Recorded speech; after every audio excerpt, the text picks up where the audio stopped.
Hola, ¿qué tal? Bienvenido de vuelta, soy el doctor Ajax y en esta ocasión checaremos el noveno y último tema de este repaso de neuroanatomía. Te invito a que cheques los temas previos para tener toda la continuidad. Creo que vale bastante la pena. Hemos cubierto bastantitos aspectos de neuroanatomía. Entonces, ya sea que cheques los últimos temas que están aquí en YouTube o los primeros también que están en la página de Instagram en @doctor.ajaxr. Entonces vamos a comenzar con el mesencéfalo, que era la última porción del tallo cerebral que quedó pendiente, y también hablaremos un poco sobre la vía visual. Entonces del mesencéfalo, pues aquí te presento un corte transversal, ¿okay? Un corte transversal donde este es el extremo posterior y este es el extremo anterior, donde sobresale una gran área conocida como pedúnculos cerebrales. ¿Okay? El mesencéfalo tiene los pedúnculos cerebrales derecho e izquierdo, donde en su extremo más anterior encontraríamos a la base o el pie de esos pedúnculos. ¿Okay? Por estas regiones vamos a tener el flujo de axones que llevan información de diferentes vías, como puede ser de la vía piramidal o también de la corticopontina, entre otras. Ahora, posterior a la base o el pie, encontramos a la sustancia negra. ¿Okay? En esta zona es una región compacta que forma fibras neuroestriadas capaces de producir dopamina. Esta sustancia va a estar disminuida en la enfermedad de Parkinson y esto se caracteriza provocando alteraciones en la postura, discinesia, temblor en reposo, entre otras cosas que ahorita no checaremos, pero puede quedar abierto para un video más. Ahora bien, por el resto del mesencéfalo encontramos dos zonas. Tenemos por un lado el suelo o tegmentum y posterior a este el techo o el tectum. En estas zonas vamos a encontrar algunos núcleos que quedaron pendientes, tanto de los pares craneales como de información sensitiva, tanto visual como auditiva, que ahorita te las voy a mencionar. Podemos comenzar, por lo tanto, con el núcleo mesencefálico del trigémino, ¿okay? Que este va a llevar información de propiocepción de la cabeza. Entonces, aquí está, lleva información sensitiva, como lo habíamos llegado a mencionar, desde el tema del bulbo raquídeo, a través de este enorme núcleo sensitivo que se dividía en tres regiones, que es el núcleo del tracto espinal, el núcleo principal sensitivo y ahora sí, el último que nos faltaba, el núcleo mesencefálico, ¿verdad? Entonces lleva información de propiocepción de la cabeza. Ahora, los colículos o tubérculos cuadrigéminos, que son las estructuras que están en la región más posterior posible del mesencéfalo, se dividen en dos zonas o en dos alturas, serían los superiores y los inferiores. Los superiores llevan información de la vía visual y los inferiores llevan información de la vía auditiva. De esta última también se habló en el tema de bulbo raquídeo. Ahora bien, también tenemos la presencia del núcleo rojo. ¿Okay? Tenemos dos núcleos rojos. Estos únicamente los podemos apreciar a nivel de los colículos superiores. Por lo tanto, si en esta imagen se pueden apreciar, significa que el corte transversal fue hecho a nivel de los colículos superiores. Estos son los superiores porque yo puedo ver aquí el núcleo rojo. Estos llevan información o van hacia la musculatura flexora de la extremidad superior. ¿Okay? Tanto por la vía rubroespinal, pero también llevan fibras hacia cerebelo.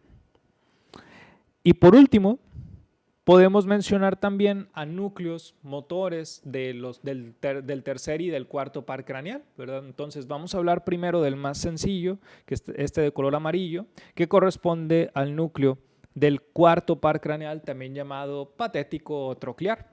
Este se va a encargar de la inervación del músculo oblicuo superior, uno de los músculos extrínsecos del ojo, y por lo tanto, al ser musculatura esquelética, llevaremos una eferencia voluntaria, una eferencia somática general, que es lo que ya hemos mencionado en videos previos. Este par craneal tiene como característico que es el único que surge de la región posterior del tallo cerebral. O sea, esta es una vista posterior del tallo, por aquí surgen este cuarto par y abandona el tallo cerebral, específicamente inferior a los colículos inferiores. Por ahí vamos a ver el surgimiento de estas fibras. Y por último podemos hablar del núcleo del tercer par craneal, que lo vamos a dividir técnicamente en dos zonas, el núcleo motor principal del oculomotor común o del tercer par, y también hablaremos del núcleo de Edinger-Westphal. Primero hablemos del núcleo motor principal. El núcleo motor principal lleva información igual que el del cuarto, lleva una eferencia somática general, van a inervar a músculos voluntarios por ser músculo esquelético, como cuáles. También aquí vamos a tener involucrados a músculos extrínsecos del ojo, como cuáles, como el recto superior, el inferior y el medial. Acuérdate que el recto lateral y el oblicuo superior están inervados por pares craneales diferentes, ¿ok? Ahora, también podemos encontrar aquí al oblicuo inferior, ¿ok? No es como tal de los rectos, pero también es de los extrínsecos del ojo, ¿ok? Oblicuo superior y recto lateral son los que están inervados por el cuarto y el sexto respectivamente. Y por último, el músculo elevador del párpado superior. Esos serían básicamente los de la inervación con una eferencia somática general. Sin embargo, también podemos mencionar que pegadito a esta zona del núcleo motor principal, tenemos también un núcleo parasimpático, ¿ok? Que se encuentra dorsal al núcleo del cuarto par. Este es el núcleo de Edinger-Westphal. ¿Okay? Es un núcleo que contiene neuronas preganglionares, por supuesto. Entonces, aquí estaría el núcleo de Edinger-Westphal y esas fibras deben de pasar por el seno cavernoso, llegan a la fisura orbitaria superior y por ahí nos vamos a encontrar con este ganglio donde ocurre la sinapsis, que es el ganglio ciliar. Las neuronas postganglionares, ¿okay? Las neuronas postganglionares que surjan de ese ganglio ciliar se van a encargar de inervar a dos músculos. Se van a encargar de inervar a los músculos ciliares, que serían estos de aquí, cuya función va a ser la relajación de los ligamentos suspensorios. Acuérdate que el cristalino está rodeado totalmente por unos ligamentos que mantienen su morfología llamados ligamentos suspensorios y que la contracción o relajación de estos músculos pueden alterar la tensión de estos ligamentos y también modifica la forma que tiene como tal nuestra lente llamada cristalino. En el caso de que haya una relajación de los ligamentos, esto provocará un abombamiento del cristalino o un acomodamiento y esto nos permite ver de cerca. Obviamente con el paso del tiempo la elasticidad de los ligamentos disminuye, haciendo que esta función deje de ser tan efectiva y entonces nos da presbicia, ¿ok? Eso ya es cuando tenemos esa enfermedad donde no podemos ver como tal de cerca y tenemos que alejar las cosas porque el cristalino ya no se puede acomodar tan fácil por la rigidez de los ligamentos. Pero también podemos inervar de estas neuronas postganglionares, podemos inervar aquí al músculo constrictor de la pupila. ¿Okay? El músculo constrictor de la pupila, como su nombre lo dice, tiene el objetivo de hacer más pequeño ese agujero que está dentro del ojo, esa cavidad conocida como pupila. Entonces imagínate que tenemos aquí el ojo, ahí está la pupila de este tamaño, que es lo normal. El objetivo de los constrictores de la pupila es provocar miosis. ¿Okay? El objetivo es que se haga más pequeño ese agujerito, ¿verdad? Que la pupila se haga más pequeña. Ese es el objetivo del constrictor de la pupila, provocar una miosis. Muy bien. Entonces, básicamente, estos son los aspectos más importantes que podemos encontrar a nivel de mesencéfalo. Aún así, vamos a aprovechar que algo de la vía visual tiene un involucro al mesencéfalo para poder ver la vía visual. Sí, vamos a tomarla como excusa para aprovechar este tema y completar este repaso. Para eso, déjame te platico lo siguiente. ¿Okay? Nosotros tenemos aquí al globo ocular. ¿Okay? El globo ocular está compuesto por diferentes capas. La que más me interesa el día de hoy, por supuesto, es la retina. ¿Okay? La retina está compuesta por una serie de capas de células, las cuales dentro de ellas van células fotorreceptoras, como los conos y los bastones, que pueden captar esa luz y generar una información hacia células ganglionares, cuyos axones se van a ir juntando aquí para formar al par craneal 2, que y el par craneal 2, también llamado óptico, ¿verdad? El par craneal 2 es el que va a llevar esa información visual que nosotros obtenemos a partir de las neuronas de la retina. Entonces, la manera en la que obtenemos esa información es bien diferente a lo que pudiésemos llegar a pensar. O sea, las células que están acá en la región superior no captan la información de la región superior del ojo, al contrario, es totalmente opuesto. ¿Sí? Las células superiores captan la luz de la región inferior y las neuronas inferiores captan la luz de los campos superiores. Entonces hay que tomar mucho eso en cuenta a la hora de estar evaluando la función del ojo. Incluso si nosotros hacemos un examen de fondo de ojo, vamos a ver lo siguiente. Si tomamos como referencia la fobia central, ¿okay? La fobia central va a ser nuestro punto medio de visión. ¿Por qué? Porque este es el área de mayor agudeza visual por ser la más delgada, se encuentra dentro de la mácula, ¿okay? Dentro de la mácula está esta fobia central que es nuestro punto de mayor agudeza. Ese es nuestro punto central para dividir a la retina en 4 secciones, ¿ok? Si nosotros tomamos en cuenta aquí cualquier ojo, ¿ok? Tenemos una región que se encuentra más cerca de la nariz y una región que se encuentra más cerca del hueso temporal. De aquí que podamos hacer estas dos divisiones, la retina temporal y la retina nasal. ¿Okay? Retina temporal superior, retina temporal inferior, retina nasal superior, retina nasal inferior. Son los 4 cuadrantes en los cuales se divide esta visión. Entonces, si tomamos en cuenta mi ojo derecho, esta sería la retina temporal, la retina nasal superior, retina temporal superior, retina nasal inferior y retina temporal inferior por las zonas en las que nos ubicamos, ¿verdad? Ojo. Ok, me dio risa porque estamos viendo la vía visual, pero bueno. No es lo mismo, ¿okay? Esto de la retina a los campos visuales. Ahorita vamos a ver que también, así como los campos superiores, la retina superior capta información de los campos inferiores, también va a suceder lo mismo con la manera en que la retina temporal y nasal funcionan. Pero por lo pronto, aquí está, esta es la base. Ahora, ese punto negro que está entre la retina nasal superior y nasal inferior es el disco óptico y es un punto ciego, ¿ok? Es el punto ciego porque en esta zona no hay células fotorreceptoras, no hay conos ni bastones, entonces no hay captación de luz para generar información. Muy bien. Esta, ¿por qué no tiene axones o por qué no tiene como tal conos y bastones? Porque propiamente el disco óptico es el área de donde emerge el nervio óptico y también los vasos retinianos, para que no se te vaya a olvidar. Pero bueno, en esta vista, ¿okay? Te voy a explicar a continuación cómo funciona la vía visual con la información que puede viajar por aquí. Entonces, ya habíamos visto que hay técnicamente 2 divisiones de la retina nasal y la retina temporal. Bueno, los campos que van a captar tanto la retina temporal o nasal son contrarias. O sea, sé que la retina temporal capta información del campo nasal y la retina nasal capta información del campo temporal. Entonces, de mi ojo, ¿ok? Suponiendo que esta es la retina temporal, va a captar información de acá, ¿sí? del área nasal, mientras que la retina nasal va a captar luz del área temporal, o sea, va a estar cruzado. Esto es muy importante porque el paciente no te va a llegar expresándote las alteraciones de la retina, te va a llegar expresándote la alteración de los campos, que es lo que él puede ver o no. Entonces, por lo pronto, ahí están, los campos van a estar cruzados.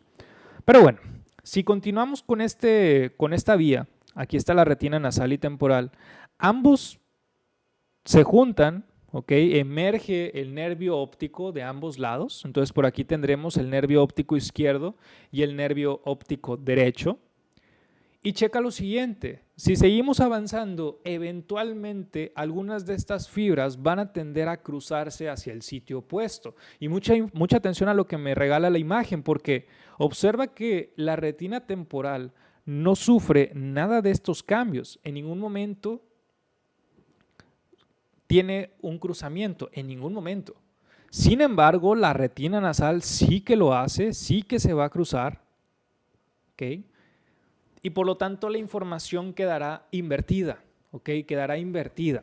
En el momento que estas fibras se cruzan, se forma entonces un área muy importante que en algún momento estudiarán seguramente, que es el quiasma óptico. Entonces el quiasma óptico posee información de la retina nasal de ambos ojos, solamente que estos se están cruzando para llegar a los sitios opuestos. Una vez hecho esto, ¿ok? La retina nasal entonces del lado contrario va a continuarse con la retina temporal. Entonces imagínate que este es el ojo izquierdo, ¿okay? En este punto vamos a tener la retina temporal del ojo izquierdo, pero la retina nasal del ojo derecho. Y viceversa, aquí va a estar la retina nasal del ojo izquierdo y la retina temporal del ojo derecho. Entonces, Mucha atención con eso porque nos va a ser de utilidad más adelante. Ahora, eventualmente estos axones van a llegar a una zona del tálamo conocido como cuerpo geniculado lateral. ¿Okay? Cuerpo geniculado lateral. De aquí algunas fibras pueden salirse, ¿okay? Para formar uno de los reflejos más característicos del ojo. Esos ahorita te los voy a explicar. Vamos a continuar con la vía visual. ¿Okay? Aquí está. Hasta este momento llegamos aquí al cuerpo geniculado lateral. De aquí, mucha atención con lo que sigue, porque la manera en que las fibras van a viajar va a ser a través de radiculaciones o radiaciones, ¿okay? Radiaciones geniculocalcarinas. Tenemos radiaciones geniculocalcarinas superiores, pero también tenemos inferiores. En una vista lateral, aquí están.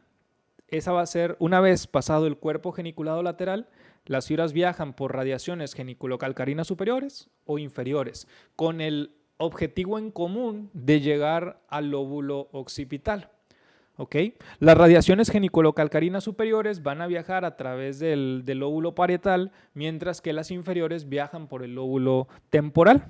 Entonces, en esta imagen, ¿okay? En esta imagen, esta sería la radiación superior, esta sería la radiación inferior. Mucha atención con esta información porque por las radiaciones superiores, ¿okay? Por ambas radiaciones superiores va a viajar información de los campos inferiores, ¿okay? De los campos visuales inferiores, mientras que por las radiaciones inferiores viajará información de los campos visuales superiores. Está opuesto, está opuesto. Total, eventualmente llegaremos aquí al lóbulo occipital, específicamente a las áreas 17, 18 y 19 de Brodmann, que representan el área de la integración de la vía visual. Entonces, ese es el objetivo, o sea, que la información viaje de esta forma para poder llegar al lóbulo occipital. Ahora bien, antes de hablarte de las alteraciones, ¿okay? Antes de hablarte de las alteraciones, vamos a ver dos reflejos bastante interesantes, que es el reflejo fotomotor y el reflejo consensual. Si a ustedes les ha pasado probablemente que si de repente te encienden la luz, ¿okay? Si te hacen un estímulo luminoso, el ojo tiene un reflejo de provocarte miosis, ¿okay? El ojo contrae el músculo constrictor de la pupila y provoca un efecto de miosis. Entonces es normal, o sea, es esperable que si yo hago esto, si yo acerco el ojo y hago esto, vamos a hacer esto. A ver, dejen que se vea. Ahí está. Si yo hago esto, perdón, esto de aquí, ven cómo ocurre ese efecto de miosis, ¿verdad? Se hace más pequeño. Es un reflejo directo sobre el mismo ojo que estoy estimulando. A este efecto se le llama reflejo fotomotor, ¿okay? Reflejo fotomotor, y ahorita te voy a explicar cómo funciona.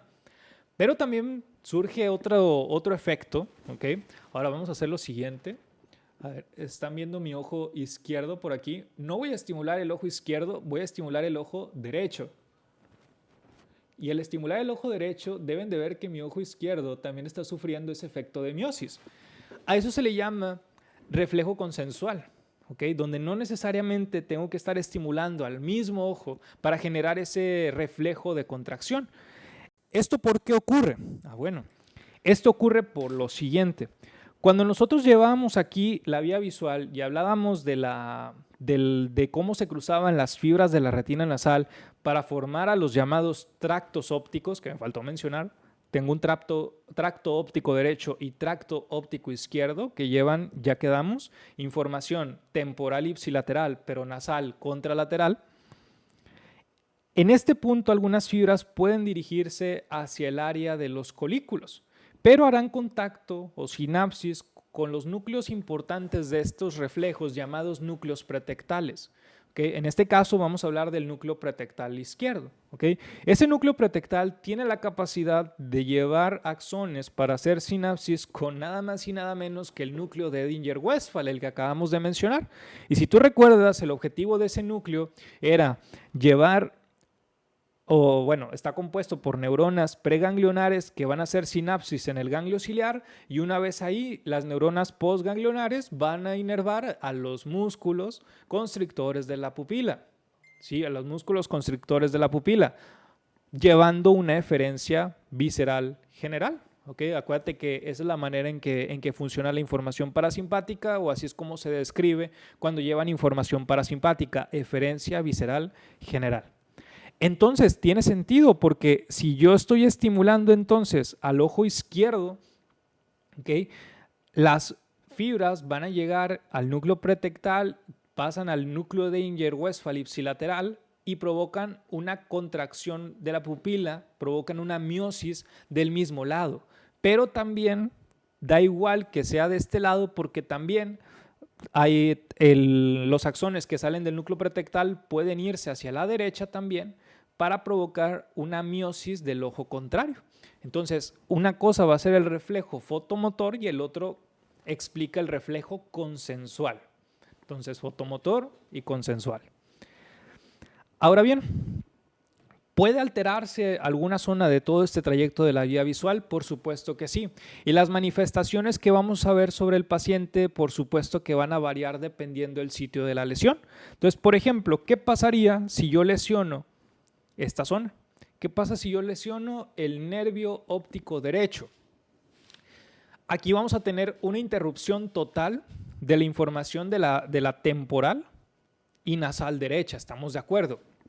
Nada de esa información va a pasar. Entonces el paciente te va a llegar con una ceguera total del campo visual derecho, porque nada puede llegar ahí al lóbulo occipital si literalmente el sitio de la lesión está acá, está totalmente alterada la retina tanto nasal como temporal. Ahora, ¿qué pasaría en una lesión del quiasma óptico? En una lesión del quiasma óptico vamos a tener comprometidos a los campos nasales, vamos a la retina nasal de ambos lados. Que la retina nasal tanto del lado derecho como del lado izquierdo se van a ver comprometidas, pero recuerda que la retina nasal de ambos lados capta la información de los campos temporales. Entonces, el paciente sí tiene una alteración de la retina nasal, pero el paciente tiene una alteración que te puede expresar de los campos temporales. Entonces, el paciente no puede ver lo que se encuentra por acá. Puede ver lo que está en el centro, porque la retina temporal de ambos lados está intacta, pero lo que se encuentra en las áreas laterales no las puede ver. Entonces el paciente se te va a presentar de esta forma. Las mitades laterales van a estar comprometidas. A esta situación, chicos, se le conoce como hemianopsia bitemporal. ¿Okay? Hemianopsia bitemporal, no puede ver los campos temporales de ambos lados, y heterónima porque no coinciden. O sea, aquí vemos que una es del lado izquierdo y otra es del lado derecho, son opuestas. ¿Okay? Por eso se le llama heterónima. Ahora, ¿qué pasaría si la alteración estuviera en el tracto óptico derecho? O sea, aquí. Recuerda que una vez llegados al tracto óptico, en este punto ya se cruzaron las fibras nasales. Entonces, por este tracto óptico derecho viaja tanto la información que lleva la retina temporal derecha como la información que lleva la retina nasal izquierda. Y ambos, observa los campos que captan. ¿Okay? La retina temporal derecha capta información del área o del campo nasal derecho, ¿okay? Y la retina nasal izquierda capta información del área temporal izquierda. Entonces, literalmente vamos a tener una alteración donde lo del lado izquierdo de ambos ojos no se puede ver. Entonces, el paciente te va a venir con esta alteración. Vamos a ver cómo de ambos lados el ojo, tanto izquierdo como derecho, no te pueden captar la misma información. O sea, lo que está del lado izquierdo de ambos ojos no lo pueden ver. A eso se le conoce como una hemianopsia homónima. Homónima porque están del mismo lado, la alteración visual. El paciente refiere a una alteración visual del mismo lado, del lado izquierdo. Entonces, tracto óptico derecho provoca una hemianopsia homónima del lado izquierdo. Y ahora faltan las radiaciones. ¿Qué pasaría si tuviéramos una alteración en la radiación geniculocalcarina inferior derecha? Aquí está. O sea, ¿qué pasaría ahora aquí? ¿Qué pasa si tengo una alteración en la radiación geniculocalcarina inferior derecha? Bueno, digo, ya de por sí sabemos que desde que es una lesión después del tracto óptico, ¿ok? La lesión en este caso va a ser totalmente del lado izquierdo. O sea, si ya vimos que una lesión del tracto óptico derecho ocasiona una hemianopsia homónima izquierda, todas las lesiones que sigan después de esto van a ser del lado izquierdo nada más. La cuestión aquí es la siguiente. En este punto no nos interesaba hacer la división de los campos superiores e inferiores, pero con las radiaciones sí nos interesa. Recuerda que las radiaciones inferiores llevan información de los campos superiores. Entonces, si yo altero a la radiación geniculocalcarina inferior, la alteración va a estar en el campo superior, se va a expresar en el campo superior. Y como es la radiación del lado derecho, la alteración va a estar del lado izquierdo. Entonces, este paciente solamente no podrá ver en un cuadrante. Va a tener una cuadrantopsia superior, homónima, porque checa que son igualitas de ambos ojos, del lado izquierdo. O sea, cuadrantopsia superior, homónima, izquierda. Si fuera una alteración de la radiación geniculocalcarina inferior izquierda, sería una cuadrantopsia superior, homónima, derecha. Creo que sí quedó. Y por supuesto, si la alteración fuera en la radiación geniculocalcarina superior derecha, o sea, aquí, ahora va a estar al revés. En vez de estar alterados los campos visuales superiores, van a estar alterados los campos visuales inferiores. Y por lo tanto me provoca una cuadrantopsia inferior homónima izquierda. ¿Ok? Y ya para terminar, ¿qué pasaría si el defecto estuviera en el lóbulo? Por ejemplo, en el lóbulo occipital, acá del lado derecho. Bueno, en este paciente tendríamos la siguiente alteración. A esto se le llama hemianopsia homónima izquierda, pero observa que en el punto central tenemos una muesca donde la visión está conservada. ¿Ok? Entonces yo tengo que expresarla como una hemianopsia homónima izquierda con conservación de la visión central. ¿Por qué? Porque hay una representación bioccipital en la región central. Entonces da igual que esté afectado el lado derecho, si la vía del lado izquierdo está bien, eso va a compensar el área central del lado derecho. Entonces, este punto puede ser la gran diferencia entre describir una lesión a nivel del lóbulo occipital o una lesión del tracto óptico derecho, en este caso en específico. Muy bien. Entonces, te invito a que lo repases, no es tan complicado, solamente es cuestión de que te familiarices con los términos y los vayas aplicando, pero creo que lo resumimos bastante bien. Entonces, con esto terminamos este repaso de neuroanatomía. Fue un gustazo tenerte aquí a lo largo de esta serie de videos, espero verte pronto. Si te gustó, te invito a que cheques Instituto Mortagi, donde compañeros míos dan clases de anatomía bastante bien, saben mucho de esos temas. Yo personalmente, prefiero 1000 veces dar clases de embriología, pero dije, ¿por qué no? Vamos a dar un repaso de esto también. Entonces, un gustazo, saludos y nos vemos en el próximo video. Hasta luego.